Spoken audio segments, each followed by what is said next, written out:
नमस्कार मंडळी, काल मी पाणीपुरीचा व्हिडिओ टाकला होता आणि त्याच्या आधी पराठ्याचा टाकला होता. तर मला अशा कमेंट आल्या की तुम्ही जी पहिली रेसिपी ही टाकलेली आहे तीच परत टाकली का. तर मंडळी, तोच व्हिडिओ मी टाकत नाही, नवीन मी बनवते मेसमध्ये पाणीपुरी परत बनवली होती मी काल आणि त्याचा व्हिडिओ मी टाकला होता चॅनलवरती. तर काही गैरसमज होतात की तुम्ही तीच रेसिपी अपलोड करता का परत. तसं नाही आहे, नवीन बनवून नंतरच टाकत असते. तर चला, पाणीपुरीचा व्हिडिओ टाकलेला आहे, आता रगड्याचा टाकत आहे मी. तर सफेद वाटाणे आहे ना भिजून घेतले होते रात्रभर. सकाळी ना बटाटे कट करून घेतले साली काढून आणि ते बटाटा पाणी मीठ आणि हळद टाकून 4 शिट्ट्या करून घेतल्या.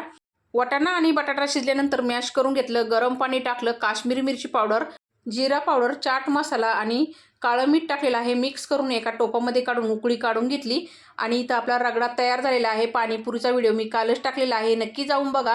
आणि चला भेटूया पुढच्या व्हिडिओमध्ये. धन्यवाद.